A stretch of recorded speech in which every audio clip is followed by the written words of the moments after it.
오늘 이 시간은 상황과 이유라는 제목으로 말씀 은혜를 나누도록 하겠습니다. 오늘 본문은 아브라함이 조카 롯을 구해오는 장면입니다.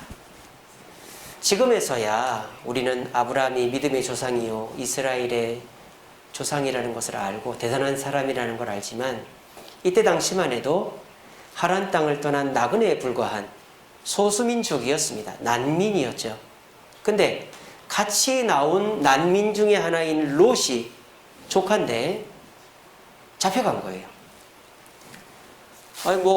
여러분들은 생각할 때 그냥 구해왔겠지 라고 생각이 되시겠지만, 아브라함이 상대한 그돌라오멜 연합군은 보통 군대가 아니었습니다. 자, 여기 소돔 5왕국이 있었어요. 이때 당시만 해도 고대 국가니까 도시국가죠. 고모라, 소돔, 아드마, 스보임, 벨라, 이 5개 국가가 있었는데, 이 5개 국가도 잘 살고 훌륭했지만 이 국가들보다 더 군사력이 강한 국가들이 있었어요. 고인, 시날, 엘라살, 이쪽에 이란까지.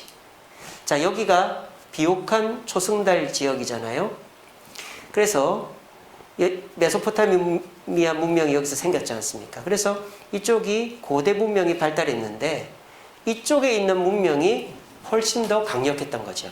그래서 이쪽 끄트머리에 있는 사해지방 5개 왕국의 조공을 받았습니다. 그래서 이 5개 왕국에서 조공을 바쳤는데, 이제 이 사람들도 조금 힘이 세지니까 조공을 바치기가 싫은 거죠. 그래서 조공을 안 바쳐버렸어요. 그러니까 어떻게 됐겠어요? 오늘 14장 1절에 보면 시날 왕 아므라벨, 엘라살 왕 아리옥, 엘람 왕 그돌라오멜, 고임 왕 디달, 여기 있는 소돔, 고모라, 아드마, 스보임, 벨라 왕을 쳐들어온 거예요. 그래서 이 성경학자들은 세계 최초의 대전, 세계대전, 1차 세계대전이 바로 이 전쟁이다, 그렇게까지 표현합니다. 그러니까 이 전쟁은 그냥 유목민 간의 전쟁에서 아브라함이 가서 대충 뺏어오고 이런 게 아니에요. 고대의 연합 군대들의 격돌로 인한 세계 전투였다라는 거죠. 근데 아브라함이 지금 이 5개 고대 국가와 붙어서 이겨가지고 롯과 재산을 되찾아왔다라는 거예요. 여러분, 이게 이렇게 되고 났으니까 지금에서야 망정이지. 이 상황을 다 알고 덤벼들었으면 했겠어요? 여러분 같으면 했겠어요? 아브라함은 조카 롯이 잡혀갔다라는 생각만 하지, 지금 조카 롯을 잡아간 사람들이 어떤 사람인지는 아마 제대로 몰랐을 것입니다. 지금처럼 무슨 정보력이 있는 것도 아니고, 아브라함이 무슨 왕도 아니고, 고대 국가에 대해서 알고 있는 것도 아니었으니까요. 제가 우리 교회가 지금 건축을 하고 있잖아요. 저도 이거를 알았으면 안 했어요. 안 했습니다, 저희 여러분. 너무너무 힘들어요. 지금도 힘들고 앞으로도 힘들 것입니다. 경제적으로, 정신적으로, 환경적으로 쉬운 일이 아니에요. 그런데 우리가 결혼도 철없을 때 해야 된다고 아무 생각이 없으니까 그냥 교회를 지어야 되겠다 해서 시작을 했는데, 이게 하나하나 하다 보니까 참 이게 보통 일이 아닌 거죠. 지금 아브라함이 딱 그런 것입니다. 그런데 아브라함은 조카와 그 조카의 재산과 가족들을 구해왔습니까? 안 구해왔습니까? 구해왔습니다. 그리고 아브라함이 얼마나 멋진 줄 아세요? 딱 구해왔어요. 구해왔는데 이 소돔 왕이 아브라함을 딱 보고는 당신이 이겨서 가지고 온 거니 다 가져가시오, 이랬단 말이에요. 그때 아브라함이 어떻게 했다고요? 아닙니다. 나는 나를 도와준 이 사람들 것만 챙겨주고 조카 롯과 가족들만 구해온 걸로 만족합니다. 왜? 내가 돈 때문에 싸웠다는 얘기를 듣기 싫어서. 그거 나오잖아요. 얼마나 아브라함이 멋집니까? 그죠? 그 아브라함이 그렇게 해서 이 전쟁을 이기고 다 데리고 왔단 말이에요. 그러면 이 아브라함이 이 세계 전쟁의 틈바구니 속에서 뭐 이 군대를 다 괴멸시켰다고는 볼 수 없죠. 왜? 자기 집에 사병 318명, 몇 명 안 되는 사람들 데리고 갔으니까 그냥 기습전을 통해서 롯과 일부만 가지고 왔겠죠. 근데 아브라함이 어쨌든 승리를 한 거니까 이 승리가 도대체 어떻게 해서 된 일이냐? 저는 이렇게 봐요. 아브라함은 상황과 이유 중에서 이유에만 집중했다라고 저는 봅니다. 자, 지금 상황을 보세요. 지금에서야 우리는 지도도 보고 역사도 보고 또 여러 문서들을 통해서 이 전쟁이 고대 세계 전쟁이었다는 걸 알지만 이때 당시에 아브라함은 아무것도 몰랐단 말이에요. 근데 아브라함이 오늘 제가 설교하는 거를 듣고 전쟁에 나갔다? 아마 전쟁 안 했을 겁니다. 롯 미안해, 거기서 잘 살아, 이랬을 거예요. 아브라함은 뭐만 생각한 거예요? 롯을 구해야 되겠다는 생각을 한 거예요. 예전에 제가 부천에서 사역할 때 어떤 애기 엄마가 있었어요. 그 애기 엄마 애가 하나 있는데 애가 장애아예요. 정신지체예요. 그러니까 이제 이 애는 낮 동안에는 어떤 시설에 가서 돌봄을 받고 오는데 그 시설에서 전화가 왔어요. 어머니 큰일 났습니다. 애가 없어졌어요. 이 엄마가 이제 교회에서 뭐 이렇게 김장을 했던가 하다가 그 전화를 받고는 그 즉시로 튀어나간 거예요. 그래서 어떻게 했을까요? 그 엄마가 그 애를 찾았어요. 경찰도 못 찾고 그 시설에 있는 사람들도 못 찾았는데 그 엄마가 그 애를 찾았어요. 왜? 엄마니까. 엄마는 상황을 따지지 않아요. 경찰들은 몇 시에 나갔습니까? 어디로 갔습니까? 이쪽은 우리 관할이 아닙니다. 이러고 시설에 있는 사람들도 우리가 시설을 비울 수 없습니다. 그 해 하나 때문에 우리가 하루 종일 찾을 수가 없어요. 상황을 고려하는 것은 그냥 남이지만 부모는 상황을 고려하는 사람이 아니잖아요. 엄마는 엄마이기 때문에. 우리 그런 뉴스 토픽이 있잖아요. 차가 달려오는데 애가 쓰러져 있다. 그때 엄마가 팔로 차를 막 밀어버리고 애를 구하고 애가 차에 깔렸는데 차를 들어버리고 뭐 이런 토픽들이 있잖아요. 그건 다 뭐예요? 상황을 고려하지 않고 이유에 집중하면 그런 놀라운 힘이 생긴다는 거예요. 지금 아브라함은 롯을 구해야 되겠다라는 생각밖에 없었기 때문에 전후 사정 다 끊어버리고 그냥 도전했더니 승리해서 돌아온 것입니다. 오늘날 저와 여러분들이 겪고 있는 이 상황은 우리가 지금까지 겪어보지 못한 상황이고 참 언제 끝날지 모르는 상황이에요. 이 코로나 말입니다. 근데 우리는 자꾸 상황을 생각해. 상황을. 코로나니까. 그럼 아무것도 못합니다. 아무것도 못해요. 지난주에 우리 교인들 데리고 계곡에 갔다 왔어요. 8분 데리고. 제가 이제 여름마다 어르신들 모시고 계곡을 간단 말이에요. 몇몇 분들이 그럽니다. 코로나인데. 근데 우리가 계곡 가서 아무 문제 없이 놀다가 왔어요. 계곡에 가니까 사람이 없어요. 우리가 전세 냈어요. 그리고 마스크 쓰고 방역 잘 지키고 하면 코로나 걸리지 않습니다. 지금 저희 교회 건축을 하고 있는데 건축 시작할 때가 2019년도 12월 달, 아직 코로나가 심할 때가 아니었어요. 근데 이제 건축 딱 들어갈 때가 아주 심할 때였죠. 우리가 5월 달인가부터 건축 들어갔으니까. 2020년도 5월 달. 사람들이 다 그런 얘기합니다. 코로나인데 어떻게 해? 멈추면 어떻게 해? 근데 저희 현장 멈춘 적 없고요. 지금까지 잘 진행되어 왔습니다. 상황이 우리의 발목을 잡을 때 어떻게 해야 될까요? 우리는 끊임없이 이유를 되뇌어야 되는 거예요. 이유를. 상황은 상황이지만 내가 이 일을 해야 되는 이유를 되뇌어야 되는 거예요. 저희 교회 저 뒤에 이제 표가 적혀 있는데 하나님께 말씀을 받았어요. 역대상 22장 10절. 내 이름을 위하여 성전을 건축하라. 저는 그거 이유 하나만 생각했습니다. 상황이 어떻든 코로나가 생기고 재정이 부족하고 협력업체들이 말썽을 부리고 구청에서 반대를 하고 민원인들이 전화가 오고 여러 상황이 있지만 이유를 생각하니까 건축을 멈추지 않았고 지금까지 왔다는 거예요. 아브라함이 롯을 저 연합군의 틈바구니에서 구할 수 있었던 첫 번째는 이유를 먼저 생각하자 이러는 거예요. 여러분, 하나님은 우리를 생각할 때 상황을 생각하지 않았습니다. 만약에 하나님이 우리의 모습과 상황을 봤으면 우리를 구원할 마음을 가지셨을까요?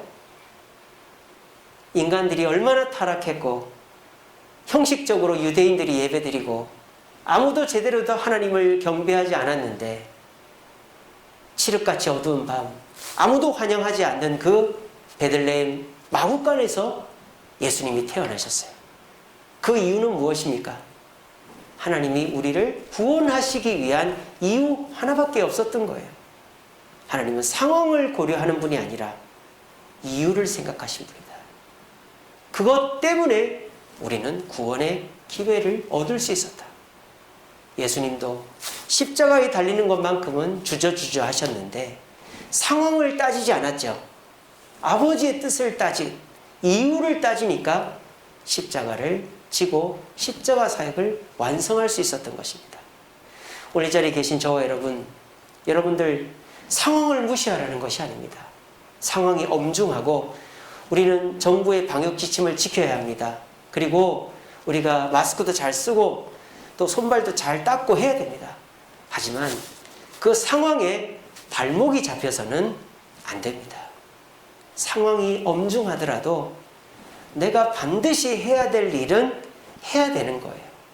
예배는 드려야 되고 전도는 해야 되고 봉사는 해야 되고 주님이 맡기신 사명은 끊어지면 안 되는 것입니다. 코로나인데 무슨 교회를 개척을 해? 코로나인데 누가 오겠어? 그러면 아무것도 못하는 거죠.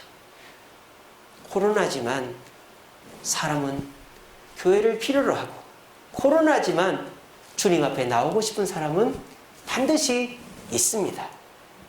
우리 그리스도인들은 확률로 사는 사람이 아니죠. 세상은 좋은 대학 나오고 스펙 갖추고 이러이러한 조건을 갖추면 너는 어느 회사 들어갈 확률 몇 프로 이럽니다. 근데 우리 그리스도인들은 확률로 사는 사람이 아니라 하나님이 우리에게 주신 그 한 자리에 들어가느냐 마느냐가 우리의 인생에 하나님의 축복이 달려있는 것입니다.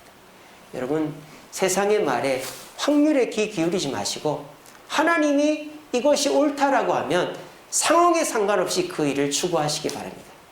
그러면 우리는 하나님이 이루어 주시고 그 일을 성공적으로 해내는 역사를 경험하게 될 줄로 믿으시길 바랍니다. 자, 그러면 이유만 보고 쫓아가면 상황은 내버려두란 말인가?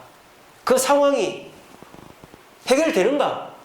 하나님이 그냥 이렇게 하라고 하면 그대로만 하면 나쁜 상황은 자연적으로 없어지는가?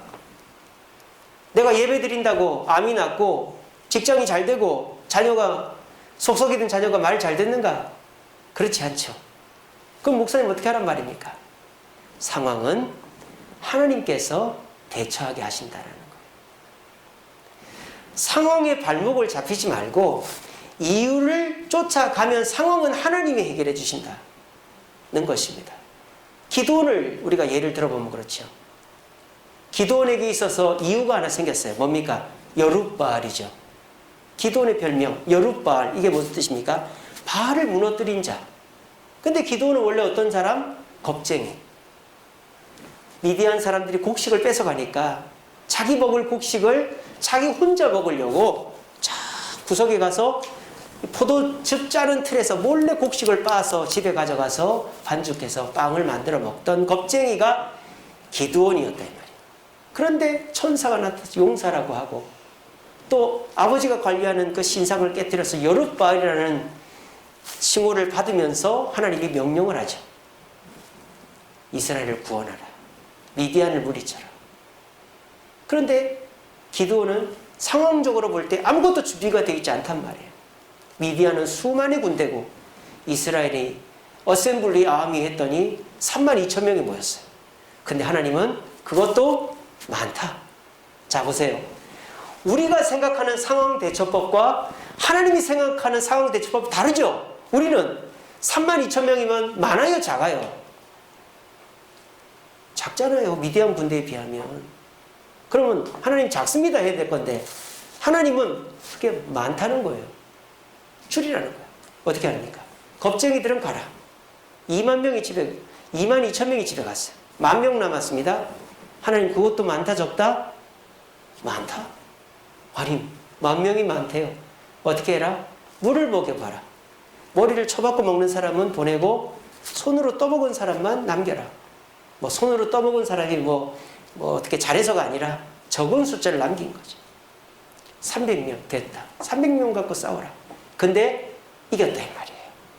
여러분, 상황을 대처하는 방법은 내게 있지 않습니다.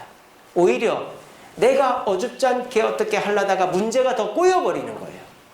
우리가 물건이 고장나면 그냥 AS센터 갖다 주면 되지 그걸 내가 어떻게 고쳐보려고 하다 보면 오히려 다 망가뜨려 버리는 거예요. 하나님께서 대처하라고 하는 대로만 하면 오히려 생각지도 못한 놀라운 역사가 일어나게 되는 것입니다. 제가 오늘 이번 주에 어제 참 기분 좋은 일이 있었어요. 제가 수요일 날 화요일 날 저희 현장 맞은편에 단독주택이 있는데 그 할머니가 나무를 베달라고 그러더라고요. 그러니까 저는 가지 몇 개 치면 되는 줄 알았는데 제 키보다 큰 감나무를 베달라는 거예요. 야, 이게 답이 없더라고요. 왜냐하면 그거를 사실은 스카이차가 와가지고 나무 밑둥을 잡아서 자르고 들어서 내려야 되는 건데 그거 잘못 자르면은 남 집으로 쓰러지거나 전기 선으로 쓰러지면은 오히려 물어줘야 될 돈이 더 많은 거죠. 스카이차 40만 원이면 부르는데. 근데 그 할머니가 그걸 자르라는 거예요. 저는 가지 몇 개 자르는 줄 알았는데. 기도를 했죠. 하나님, 이거 어떻게 하면 좋습니까? 그래서 기도를 하고 이쪽도 자르고 저쪽도 자르고 막 자르다가 하는데 우지끈하면서 이게 넘어갔어요.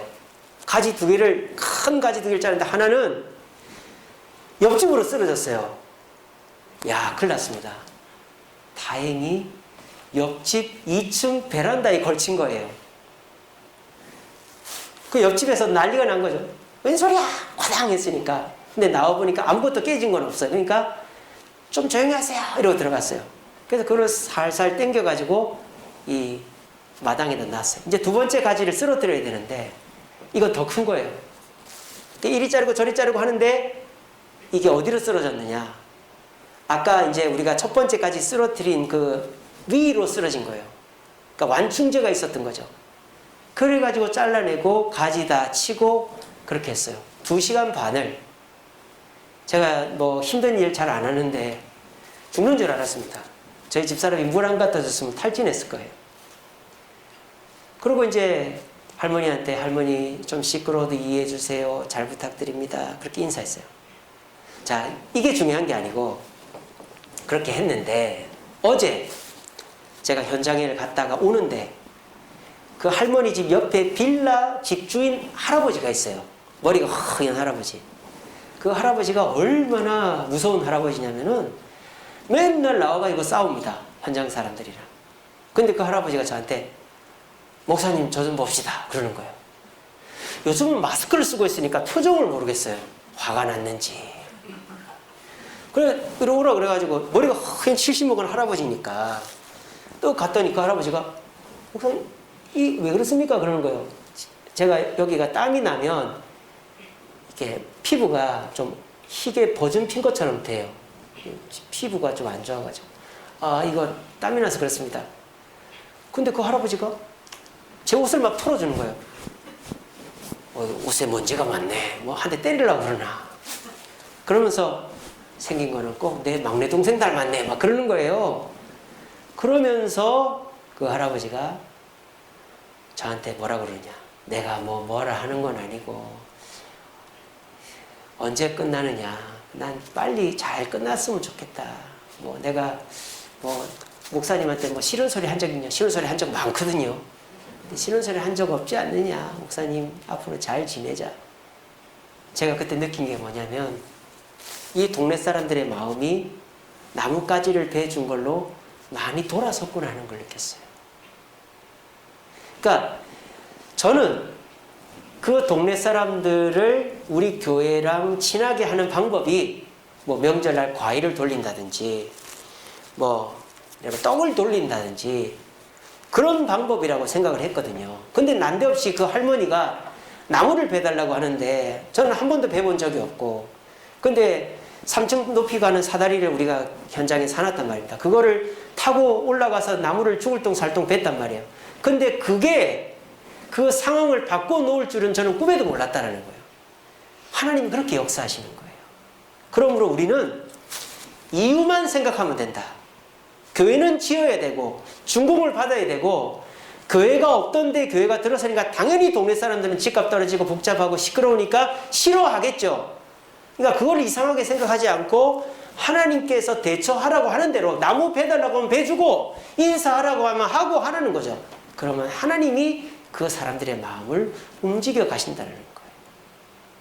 상황은 하나님의 뜻대로 순종하면 하나씩 둘씩 해결이 되더라는 거예요. 근데 사람이 상황에 발목이 잡히면 아무것도 못한다. 그 대표적인 예가 이거죠. 얼마 전에 8월 12일 날 있었던 일입니다. 왜 보세요? 20대 청년이 난간에 매달려 있어요. 청주에 불이 났었죠. 7층입니다. 여기가 7층. 근데 불이 나니까 이 청년이 살려고 난간에 매달린 거예요. 자, 그러면 이때 사람들이 해야 될 행동은 뭐죠? 이 청년을 구해야죠. 자, 그런데 지금 이 청년은 어디 올라가 있는 것도 아니고 팔 힘이 이제 점점 빠져갑니다. 소방관, 구급대가 오기 전까지 이 청년이 버틸지도 모르고, 또 불이 났는데 근처에 가기도 힘들고 상황 자체가 너무 좋지 않아요. 근데 어떻게 이 청년이 어떻게 됐죠? 살았죠. 소방관이 살렸습니까? 구급대가 살렸습니까? 누가 살렸습니까? 주민들이 살렸어요. 뭐로? 이불로. 7층입니다, 여러분. 7층에서 사람이 떨어지는데 이불로 살릴 수가 있겠어요? 살았다라는 거예요. 이불을 얼마나 많이 갖다 놔. 그러니까 주민들의 머릿속에는 뭐만 생각이 났던 거예요? 이 청년을 살려야 되겠다. 그럼 어떻게 하면 될까? 소방관은 늦게 오고 불은 심하고 올라갈 수는 없고 이불이라도 갖고 오자. 얼마나 이게 우스꽝스러운 일입니까? 그런데 이불을 갖고 와서 깔고 그 이불을 들고 거기 떨어지니까 이 청년이 살았다는 거예요. 그리고 또 하나 영웅적인 사건이 있었는데, 어떤 청년이 냄새가 나서, 이때가 오전 10시였대요. 사람들 다 늦게 일어나니까. 일어났는데 냄새가 나서 일어나 보니까 불이 났더니. 근데 이 청년이 자기만 도망을 치면 되는데 딱 생각이 나더라는 거예요. 다른 사람들도 큰일 났는데. 해가지고 한 청년이 내려오면서 집집마다 두드리면서 불났어요, 불났어요 하고 내려왔다. 이게 아무것도 아니잖아요. 근데 그 청년의 머릿속에는 이 동네 사람들 구해야 되겠다는 생각 하나로 그냥 문을 두드려 내려온 거예요. 근데 나중에 이 청년이 인터뷰도 하고 영웅이 돼 있더라는 거예요. 영웅이. 이게 무슨 말입니까? 상황에 빠져 있는 사람은 영웅이 될 수가 없어요. 하지만 이유를 생각하고 어떻게든지 해나가는 사람은 영웅이 될 수도 있는 것입니다. 과거 우리 신앙의 선배들, 60, 70년대 선배들은 그저 모이면 기도하고 흩어지면 전도하고 그저 목사님 말씀이라면 아멘 아멘 하고 했습니다. 그래서 어떻게 됐습니까? 굶어 죽었습니까? 다들 어느 정도 살고 서울 올라와서 직장생활하고 자식들 대학 교육시키고 지방까지만 해서 그런 분들이 지금 우리 교회 많은 성도님들이거든요. 여러분들의 부모님들이고. 그러니까 그런 분들이 뭐 머리는 똑똑하지 않고 공부는 제대로 못했어도 상황을 보지 않고 그냥 하나님 말씀대로 직장생활하고 가정 중심으로 하고 또 자녀들 잘 키우니까 지금 이렇게 잘 살게 됐다라는 거예요. 근데 요즘 신앙인들, 그리스도인들은 너무 똑똑해요. 너무 생각이 많아. 그래가지고 내가 이렇게 하면은 어떤 손해를 볼까? 요즘 코로나인데 교회 가면 안 되겠지. 직장에서 뭘 하면 어떡하지? 생각이 많아가지고 해야 될 일도 안 하고 기회를 놓쳐버리는 사람들이 너무 많다. 헛똑똑이죠. 헛똑똑. 오히려 우직하게 신앙생활 하는 사람들에 비해서 축복을 더 못 받는 것입니다. 저는 장로교회입니다만 우리 장로교회의 문제점이 그거죠. 너무 생각이 많아. 오히려 순복음처럼 하나님 믿고 성령 충만하게 주여 믿습니다 이러면은 복을 받을 텐데 하나님 진짜 복을 주실까? 아유 너무 시끄럽게 기도하면 안 되는데 오히려 점점 빼다가 받을 복도 못 받는 사람들이 많은 거예요. 상황을 고려하다 보면 기회는 물 건너 가버리는 것입니다. 상황은 하나님이 해라고 하는 대로 하면 그때그때 해결해 나가는 것입니다. 저도 습관 자체가 모든 것을 완벽하게 해놓고 일을 하려고 하는 습관이에요. 그러니까 뭐 하나라도 흐트러져 있으면 그게 바로 잡혀야 일을 하는. 예를 들자면 교회 프린트기가 고장이 났다. 그러면 전 집에를 안 갑니다. 그거 고칠 때까지. 프린트기 회사가 지금 퇴근했다 문 닫았다 그럼 제가 고칩니다.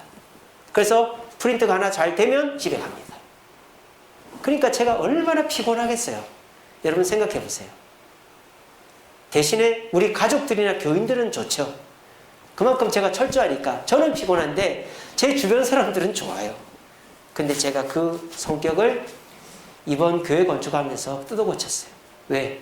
안 되는 거예요. 건축이 뭐 예정대로 진행이 되고 민원이 해결이 되고 재정이 해결이 돼야 되는데 안 되는 거예요. 예전 성격 같으면 안 되면 집에를 안 갔어요. 근데 지금 어떻게 됐을까요? 그 상황을 누구에게? 하나님께 맡기는 거예요. 맡기고 자는 거예요. 그럼 그 다음날 해결이 돼 있더라는 것입니다. 그래서 저는 이제는 조금 흐트러진 사람이 됐습니다. 예전에는 제가 단추도 여기까지 안 잡으면은 남들이 어이구 저 야시시한 놈 이렇게 할까봐 항상 단추를 여기까지 잠그고 다녔어요. 근데 이제는 남들의 시선을 덜 의식하게 됐고 일이 해결 안 된 것들이 눈앞에 있어도 잠도 자고 밥도 먹고 여러분들 같으면 이해가 안 되시죠? 그거 안 됐다고 잠도 안 자고 밥도 안 먹는 저는 그런 사람이었습니다. 그러니까 주변 사람들은 좋지만 저는 피곤한 거죠.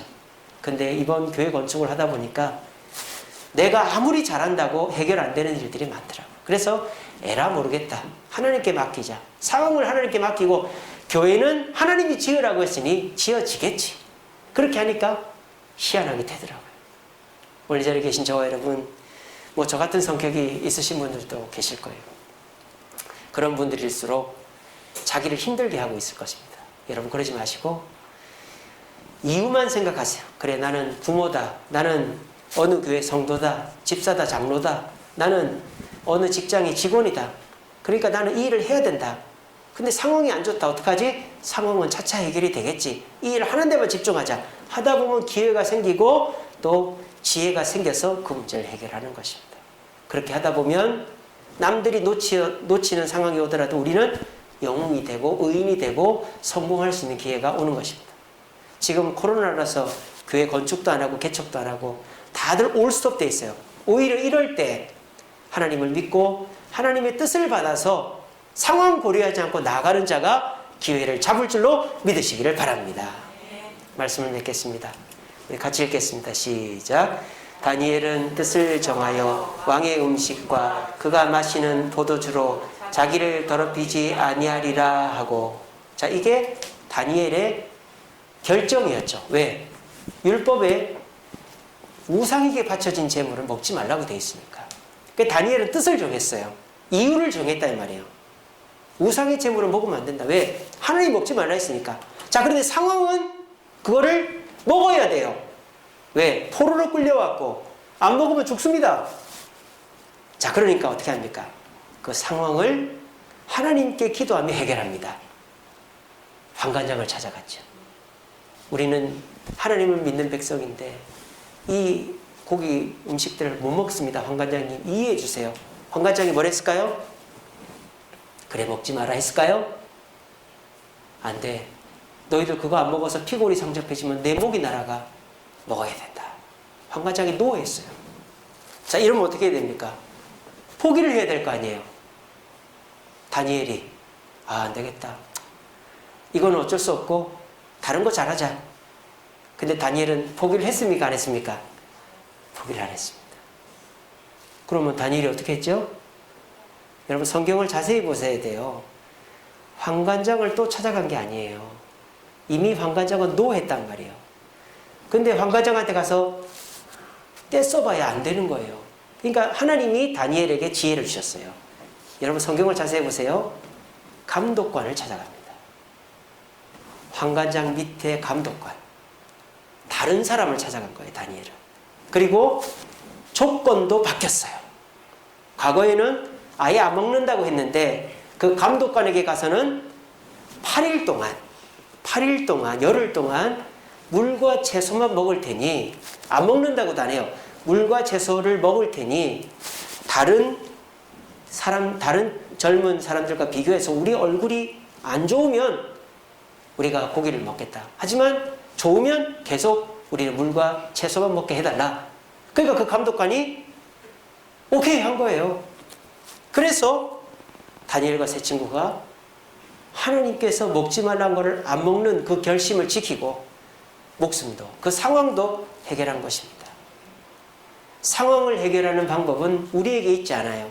우리는 그저 하나님이 말씀하시는 대로 하면 돼요. 그리고 말씀하는 대로 하는데 문제가 생기면 그때는 기도하면 돼요. 하나님 해결해 주세요. 그리고 자버리면 돼요. 저처럼 고쳐질 때까지 사무실에 앉아있지 마시고 자버리세요. 기도하고 자버리면 그 다음날 일어나면 해결이 되어 있습니다. 제가 우리 성도님들께는 말씀을 드립니다만 월요일만 되면 문제가 생기는 거예요. 저한테 가정에 문제가 생기던 교회의 건축에 문제가 생기던 제 개인적인 문제가 생기던 근데 신기한 것은 토요일 전에 다 해결이 되더라. 하나님이 저를 불쌍히 여겨 그렇게 하신다고 봅니다. 왜? 주일 기쁨으로 봉사하라고.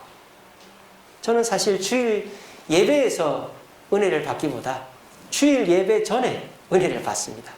야, 주일 앞두고 하나님이 이거 해결해 주셨네. 할렐루야 감사하다. 제가 아까 그 어르신 얘기도 했고 또 이제 우리 건축도 지금 잘 이루어지고 있고 문제들이 해결이 되고 있어요. 그러니까 하나님은 상황을 생각하지 않고 이유를 생각하면서 일을 하면 상황은 하나님이 정리해 주시더라는 거예요. 세상 사람들은 상황에 좌지우지됩니다. 상황이 좋으면 웃고 상황이 나쁘면 웁니다. 그래서 조울증에 걸리는 거죠. 이런 시대 속에 참된 평안과 위로를 누리는 것은 주님 말씀대로 순종하는 것입니다. 우리 모두 상황에 매이지 말고 하나님이 주신 이유를 집중함으로 승리하고 성공하여 하나님이 기뻐하시는 자 되는 저와 여러분들 되시기를 간절히 바랍니다. 우리 시간에 찬양하고 합심하여 한번 기도하겠습니다.